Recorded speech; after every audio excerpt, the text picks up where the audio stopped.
Okay, this is a little sequence that you can do when your wrists are really bothering you. You can continue to work on strength and some mobility, but not sit in your wrists. So if flexion in the wrists is painful for you at this moment, I want to teach you a sequence that you can do on your forearms so that you're completely out of your wrists. All right. So let's see.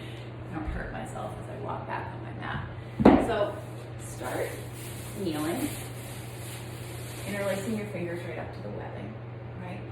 You're going to come onto your forearms and you're going to make sure that your elbows are not splayed because we want to build some shoulder strength during this time too. And you can see, right, there's no flexion in the wrists. So when you come down onto your forearms, your wrists are going to be completely straight, and stable. Right, so you come down, right? And again, just watch to make sure your elbows are right under your shoulders. And we're going to come into a down dog on the forearms first. Right, so tuck your toes under and lift your knees. Now if your hamstrings are tighter, I think it's really nice to take the feet a little wider apart. Right, you can decide how far back your feet are or how far forward. But the idea here is that, of course, there's no strain in the wrists and that you're lifting your shoulders away from the ground. You probably can't see because of my hair, but my head is not touching the ground. For less mobile bodies, you might do a little bit of a bend in the knees, so if you're tighter, less flexible. And then bending the knees a little bit, press your chest back towards your thighs. If you're quite bendy, that's not the greatest action to do, this pressing the chest back towards the thighs, because you're going to create too much of a back bend here. If you're bendy, really just look at lifting the shoulders away from the ground, right? Letting those heels drop down. So there is a hamstring stretch here too for a lot of you. Right? And then you hold. So a nice thing to do is to time yourself and try to hold a minute in this dolphin dog. You're thinking about pressing your hips back and up, a lot of the same actions, right? Try to embody a lot of the same actions as you would in a typical downward dog. Sending your hips back and up, trying to create length in the side body. Right?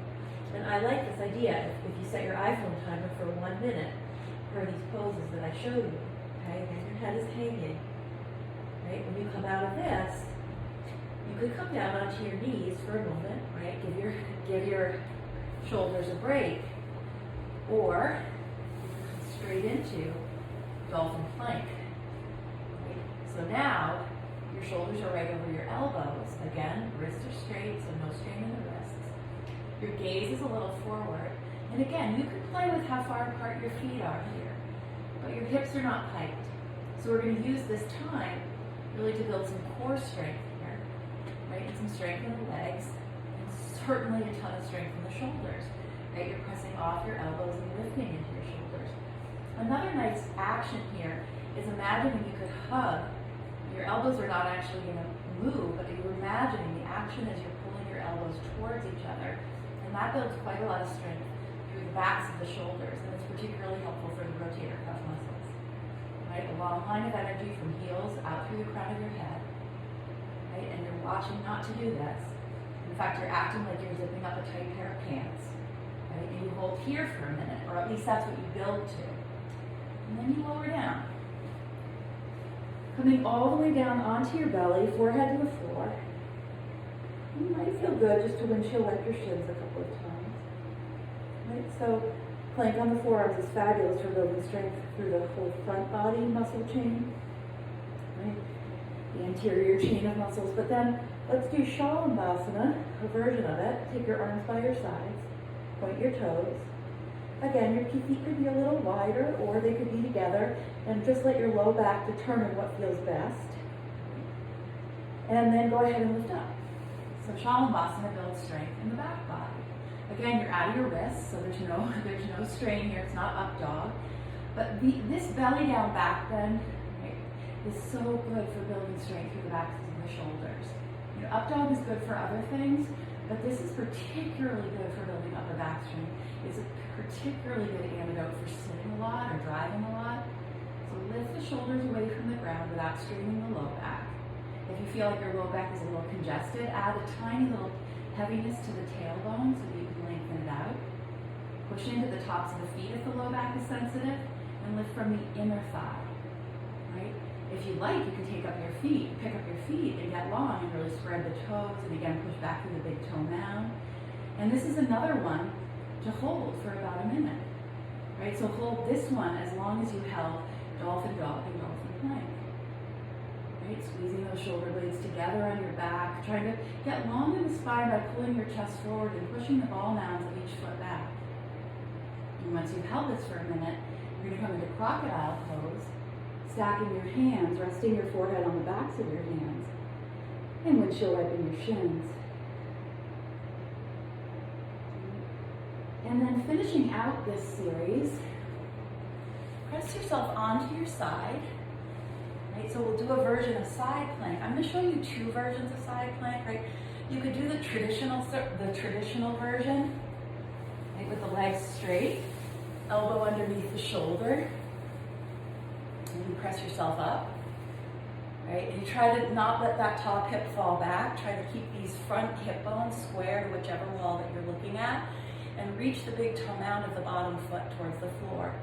A couple of variations. You could take your top foot out in front of your bottom foot for a little bit more stability, right? And then you hold this each side, same thing.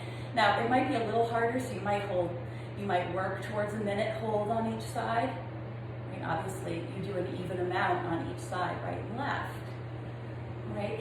There's another version that I think is quite nice, and if you want to add this to any kind of sequencing that you're doing, you can do the one that's more hip-centric, right? So you're on your elbow, again, elbow under shoulder, you need that architecture. You can start with this hand on your hip and lift up, right? So knees are stacked, right? Top arm goes up. And again, you don't let this top hip fall back. It stays square to the wall that you're looking at. And then take this top leg up. Reach with that top arm. Don't stick your bum behind you. You're really trying to aim your tailbone towards that right heel that's lifted. That's the side I'm on. And you can start to feel this in the glutes, right? This is a much more glute-centric side plank. You're still building strength in the shoulders. But when we've shortened this stance, right, we end up driving a lot of the effort into the outer glute, the medial glute muscle, right? And you hold here. And then you come down, right? Taking both feet out in front of you. You can sit. You can add Navasana to your sequence, right? And hold here. Again, it could be about a minute, so you build a little bit of core strength, right? And then you can come into Supta or just actually this is Baddha Konasana. Right? You can see how tight my hips are. My knees are up so high.